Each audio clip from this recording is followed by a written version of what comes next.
It's a pleasure to have you once again on this edition of The Link this week. We don't know how you're coping with the COVID-19 situation, but we know many of you are being resilient, though some are really reeling under the weight of COVID. And we continue to supply tips on continuity on The Link and furnishing you with information you can use. My guest tonight is a familiar face, Mr. John Walugembe of the FSME, Federation of Small and Medium Enterprises, but today he's not here in those shoes. While John speaks for SMEs, today is here in his own right as a consultant. John is a consultant in many areas and he runs his own businesses. So many of you know him as the face of SME every time, which is not a bad thing. It's a good thing actually. But bringing him on The Link this week is in his own right as a consultant. And we're going to speak about the element of consultancy. There are many people out there who go around saying, I'm a consultant, I'm a consultant. They give you a business card and say, I'm a consultant. Who is a consultant? Who can be? And so much more. John is here to help us. John, welcome again. Thank you, Sam, for having me. Yeah, I needed to clarify that you're not here as FSME today. It is you in your own right, though you can't run away from that. No, many people think that I think SMEs for 100% of the time. Sleep, drink, breathe. Yes, but I'm also a consultant, so I run a business both here and in the UK as a consultant. Yeah. So, and I've done that for close to 17 years now. So I'm quite experienced as both as an individual consultant, but I also work as part of different firms and companies. Okay. Yes. So John knows what he's going to be talking about. So John, let's start. What really, or who really, what really is consultancy? And who can become a consultant? Now we want to draw some lines. Okay, so a consultant is an expert in something. So long as you're an expert in something and people can consult you, or you have a higher level of knowledge than those you want to support, then we can say you are a consultant. That said, there are many quack consultants who posture as consultants when they have nothing really to offer. So it's a bit vague who a consultant is, but clearly you must be an expert in something. You must distinguish yourself in the field that you want to consult in. The consulting market is big. If you look globally, it's a 250 billion business.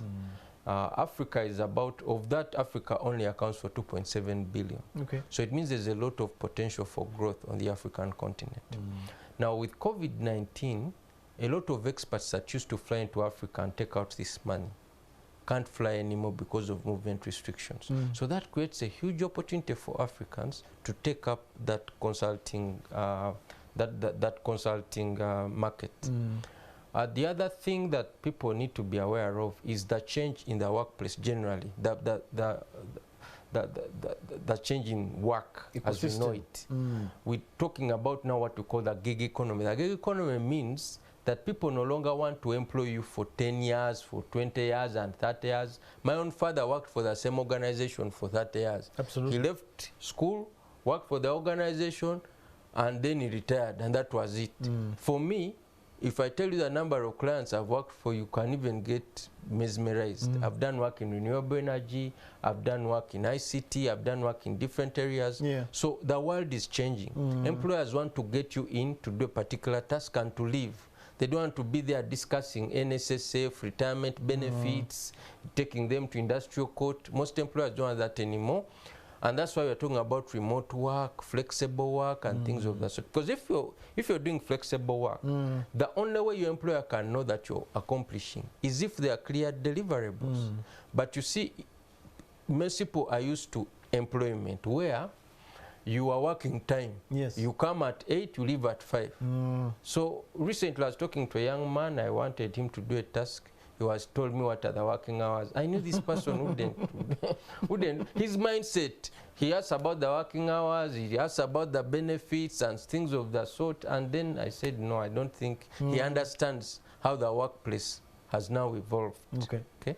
So it's not that we want to exploit people, but people should be paid for what they are delivering. That's the whole point. Per se. per se. If you, what are you delivering? Let's pay for that and state your rate. If your rate is $200, fine, we'll pay you so long as you deliver. Okay. In any case, we shall only pay you after you have delivered.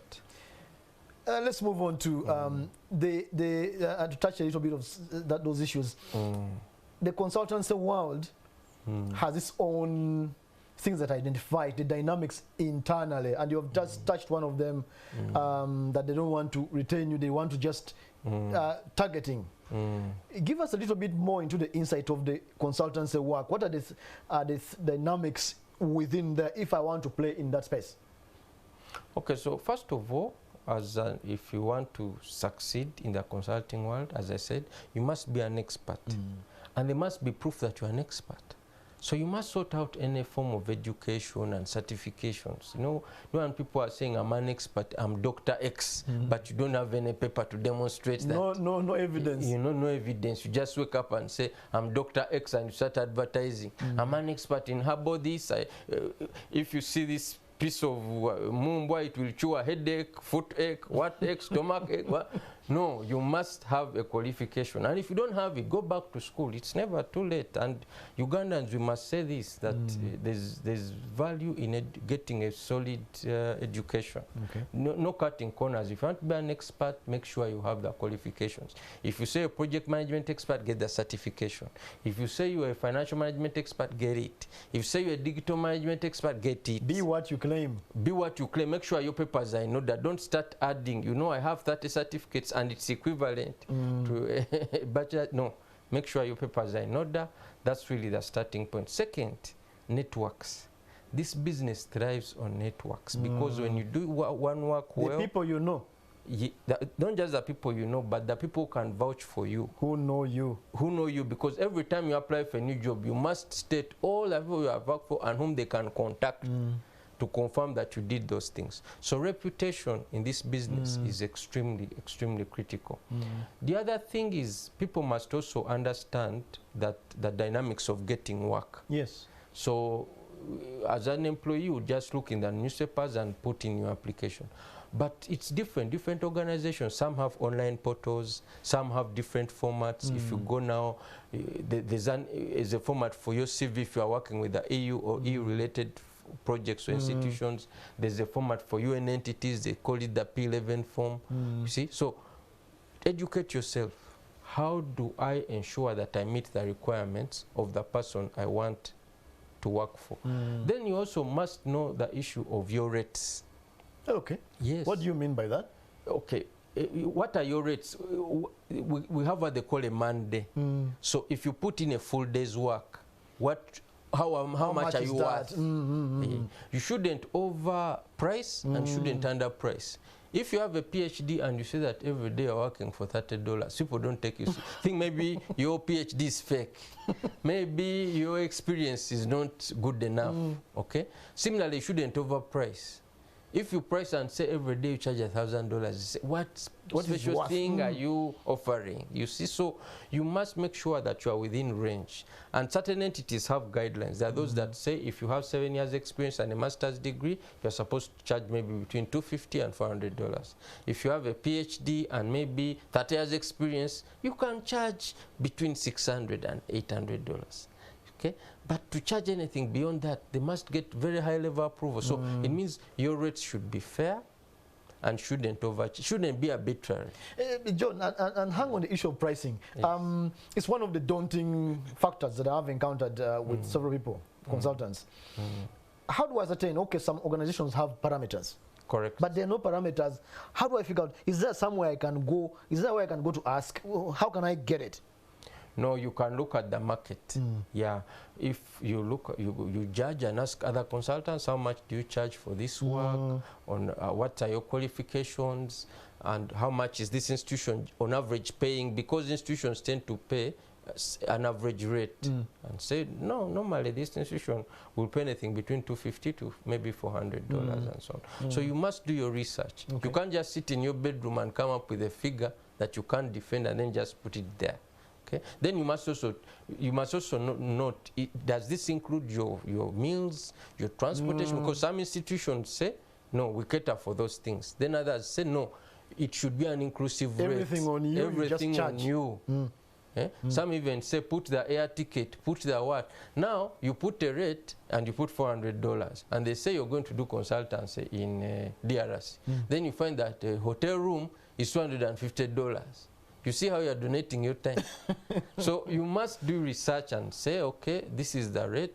Is it an inclusive rate or an exclusive rate? So all those are things that you ought to do. It gets easier with time. The more work you do, the more you understand these dynamics. Yeah. There's an element, John, of how payments happen in the consultancy world, Yeah. And expectations. Please give us a bit of light on that issue. Okay, so the way first of all, the way consultancy operates is that a client wants to solve a problem. Yeah. The client comes up with what they call terms of reference. Terms of reference are the most important. This is the Bible. No one should ever tell you I'm engaging you without you looking at the terms of reference, because what are you trying to solve? So it's when you receive those terms of reference, whether through a competitive process or through you've been sourced or whatever, your proposal has to respond. You are proposing how best you're going to offer this service in line with those what they need. Terms of reference. So the terms of reference are the Bible. So those terms of reference will say, for instance, typically they'll say, once you start this consultancy, we sign a contract. Some clients will say, once the contract is signed, we'll pay you 20%. Others will say, no, signing the contract is not enough. You have to prepare an inception report. An inception report means, yes, I gave you a proposal, but certain things may have changed. Maybe after discussing with you, I've noticed what I proposed was not feasible. So the inception report now tells the client conclusively how you intend to go about delivering your work. So they might say on presentation of and acceptance, this is very important, not just presenting, but the client must accept. So once the client accepts, says, okay, we'll pay you 20%. Then the next deliverable is maybe after you've done stakeholder consultations and prepared the report, we'll give you another 10%.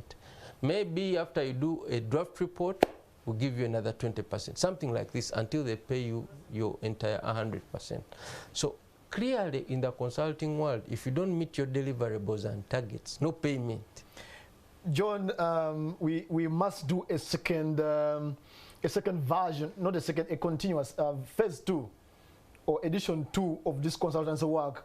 We have to stop here because of the time today on this edition, but we are going to continue next week. When you come on the link, you are going to see the continuation of this conversation, so that you don't complain and say, well, they are starting to explain, now they cut. We have resolved on this one. We are going to continue. That was the link for part 1 tonight. Thank you for joining us.